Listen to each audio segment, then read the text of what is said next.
အားလုံးပဲမင်္ဂလာပါကျွန်တော်ရဲ့ Telegram MM channel ကနေပြန်လည်ကြိုဆိုလိုက်ပါတယ်ဒီနေ့ကတော့ကျွန်တော် itel vision 2ဆိုတဲ့ model လေးကိုပေါ့နော်ကျွန်တော် factory reset ချတဲ့ဟာလေးကိုတစ်ချက်ပြပေးမယ်ပေါ့နော်အဓိကတော့ကျွန်တော် user log တွေပါလာတယ်ဆိုရင်ကျွန်တော် user log တွေပါဖြစ်တဲ့နီလာလေးပေါ့နော်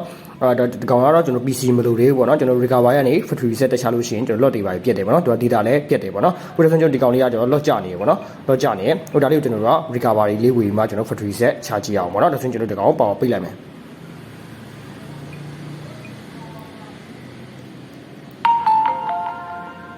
ဟုတ်တယ်ဆိုရင်ကျွန်တော်ဒီကောင်ကို recovery မှုတွေကိုအရင်ဆုံးရအောင်ဝင်ရမယ်ပေါ့နော်ဒါဆိုရင်ကျွန်တော်ဘာလို့နှိပ်မလဲဆိုရင်ကျွန်တော်ဒီက volume down ရဲ့ power key ကိုနှိပ်မယ်ပေါ့နော်ဒီက volume down ရဲ့ power key နဲ့ဒါဆိုရင်အရင်ဆုံးကျွန်တော် volume down ရဲ့ power key ကိုဒီက logo ပေါ့နော်ပေါ်လာတဲ့အထိကျွန်တော်ဖိထားလိုက်မယ်ပေါ့နော်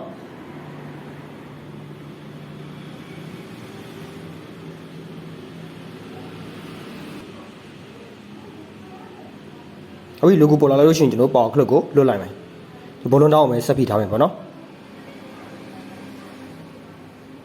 ဝိဒ်ဆိုရင်ကျွန်တော်ဘယ်ထည့်ရောက်သွားပြီလဲဆိုရင်ဒါ recovery မှုတွေကိုရောက်သွားပြီပေါ့နော်ဆိုရင်ဒီထက်မှာကျွန်တော်ဘယ်သွားမလဲဆိုရင် white data ပေါ့နော် factory reset ထဲကိုသွားမယ်ပြီးရင် power clock တစ်ချက်နှိပ်မယ်ပြီးရင်ဒီအောက်က factory reset ပေါ့နော် factory data reset ထဲကိုနှိပ်မယ်ပြီးရင် power clock ကိုတစ်ချက်နှိပ်ပေးလိုက်မယ်ဒါဆိုရင်ကျွန်တော်တို့ white data လောက်သွားမယ်ပေါ့နော်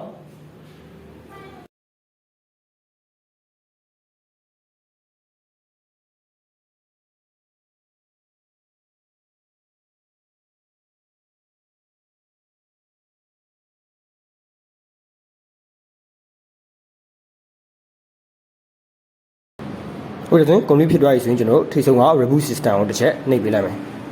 ဒါဆိုရင်ဒီဖုန်းကတော့ reboot ကြရင်မှအဆုံးထိပွင့်လာမယ်ပေါ့နော်ဒါလေးကျွန်တော်တစ်ချက်လောက်စောင့်ကြည့်အောင်ပေါ့နော်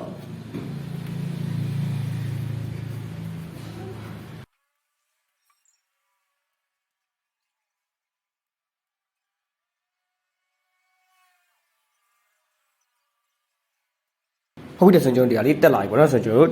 ဆက်ရလေးတစ်ချက်လုပ်ကြည့်အောင်ပေါ့နော်ဟုတ်တယ်ဆိုရင်ကျွန်တော် skip ပါပေါ့နော်အကေဒီမှာဆိုရင်မိတ်ဆွေတို့ဟောပေါ့နော်ဒီတောက်မှာပေါ့နော်ဟောပေါ့နော် lock icon လေးပေါ်နေလို့ရှိရင်တော့ဒီကောင်ဒီဖုန်းက FRB လောက်ကြာနေပါပေါ့နော်အခုကကျွန်တော်ဟာတော့ FRB လောက်မကြာဘူးပေါ့နော်